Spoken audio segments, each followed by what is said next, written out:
اب ہم آپ کے ساتھ کیا کریں گے اور مشرق سے لے کے مغرب تک آپ کو پٹاخے سنائی دیں گے۔ اس کے ساتھ ہی ہم یہ دیکھ رہے ہیں کہ ان کے ایئر چیف دعویٰ کر رہے ہیں کہ پاکستان کے جہاز گرا دیے۔ لاسٹ ٹائم بھی انہوں نے کیا تھا، ہم نے ان کو کہا تھا، خواجہ آصف نے کہا تھا کہ جناب آپ کا ایئر فلیٹ ہے اور جو ہمارا ایئر فلیٹ ہے اس کی آپ ویریفیکیشن کروا لیں تو آپ کے سامنے آ جائے گا۔ لیکن اس کے ساتھ ہی جو حقیقت ہے وہ یہ ہے کہ ان کے جو فوج ہے وہ اسٹریٹجک شارٹ سائٹڈنیس، جو ان کی پولیٹیکل لیڈرشپ ہے، ان کے ہاتھ میں آئی ہوئی ہے۔ اور ویسے بھی میں ان کو کہتا ہوں کہ یہ موٹی بدھی والے لوگ ہیں، ان کی اتنی عقل نہیں ہے۔ یہ مال کمانے کے معاملے میں تو بن جاتی ہیں، لیکن لڑنے کے معاملے میں یہ نہ کبھی انگریزوں نے ان کے اوپر ڈیپینڈ کیا اور نہ ہی اس سے پہلے کبھی انہوں نے خود اپنے اوپر ڈیپینڈ کیا، اسی لیے اس طرح کی حرکتیں یہ کرتی رہتی ہیں۔ اب باہر کا الیکشن ہے، بیانات آنا شروع ہو گئے ہیں، بھارت کی سینا اس وقت مودی سینا میں تبدیل ہو چکی ہے، اور ہم یہ پوچھ رہے ہیں کہ بھائی یہ کیا معاملہ ہے، یہ کیوں اتنے پریشان ہو گئے ہیں؟ تو ہمارے سامنے یہ خبر آتی ہے کہ جناب اب تو راج ناتھ سنگھ سر کریک کا ذکر کر رہے ہیں۔ اب میں نے کہا یار سر کریک کا ذکر آ ہی گیا ہے تو کیوں نہ اپنے ناظرین کو بھی تھوڑی سی تفصیل اس حوالے سے ضرور بتاؤں گا کہ یہ سر کریک کا معاملہ کیا ہے۔ لیکن اس سے پہلے آپ کو بتا دوں کہ یہ راج ناتھ سنگھ نے کہا کیا ہے۔ اس نے کہا کہ ہمیں یہ پتہ چلا ہے کہ پاکستان سر کریک کی طرف اپنا فوجی انفراسٹرکچر بنا رہا ہے، اگر سر کریک کے ارد گرد کوئی مہم جوئی کی گئی تو جواب اتنا شدید ہوگا کہ پاکستان کی تاریخ اور جغرافیہ بدل دیں گے۔ اب آپ یہ دیکھیں کہ ایک طرف آرمی چیف پاکستان کا جغرافیہ بدلنے کی کوشش کر رہے ہیں اور دوسری طرف راج ناتھ سنگھ پاکستان کی تاریخ اور جغرافیہ بدلنے کی کوشش کر رہے ہیں۔ لیکن راج ناتھ سنگھ صاحب آپ کو خواب میں ساری زندگی مغل ستاتے رہیں گے، غزنوی غوری سے لے کے ہر ایک رات کو آپ کی نیندوں میں آتا رہے گا، اور آپ سے جو 1500 سال آپ کو غلام بنا کے رکھا ہے انہوں نے، وہ آپ کو ڈراؤنے خوابوں میں آ کے ستاتے رہیں گے۔ اب وہ یہ کہتے ہیں کہ جب آپ گجرات کے اندر موجود تھے، وہاں پہ ایک فوجی اڈا تھا، اور اس کے ساتھ ہی آ کے کہتے ہیں کہ جناب سر کریک کے اندر پاکستان اپنی عسکری کارروائیاں کر رہا ہے۔ 1965 میں بھارتی فوج لاہور پہنچی تھی، لیکن اس کے ساتھ ہی وہ کہتے ہیں کہ سر کریک سے ایک سڑک کراچی بھی جاتی ہے۔ اب آپ ان کی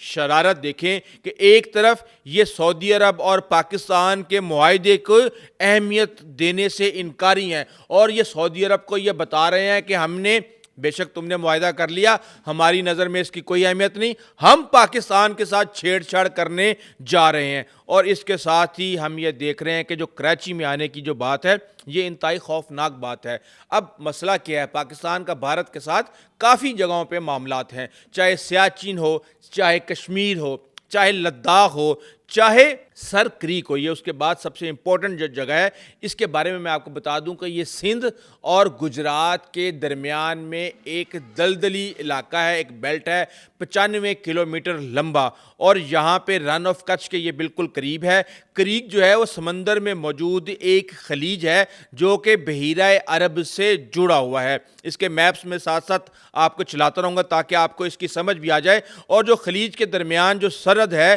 وہ 1990 میں پاکستان اور بھارت کے درمیان بہت زیادہ گرم رہی، لیکن آج اگر کوئی سر کریک کا ذکر کرے گا تو اس کو یہ ایشو مردہ ایشو نظر آئے گا۔ لیکن یہاں پہ ہم یہ دیکھ رہے ہیں کہ راج ناتھ سنگھ اس ایشو کو بھی زندہ کرنے جا رہے ہیں، اور ایک طرح سے ہم یہ دیکھ رہے ہیں کہ یہ جو گرین لائن ہے اس کو یہ ریڈ لائن میں بدلنے کی کوشش کر رہے ہیں۔ میپ کے اوپر اگر آپ یہ دیکھیں تو جو گرین لائن ہے وہ پاکستان کی تجویز کردہ سرحد ہے، اور جو ریڈ لائن ہے وہ بھارت کی تجویز کردہ ریڈ لائن ہے۔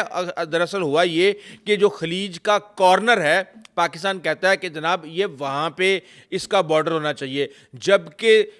بھارت یہ کہتا ہے کہ نہیں جی اس کے سینٹر میں جو ہے وہ اس کا بارڈر ہونا چاہیے۔ لیکن حقیقت یہ ہے کہ 1914 میں جب انگریز راج یہاں پہ موجود تھا تو اس نے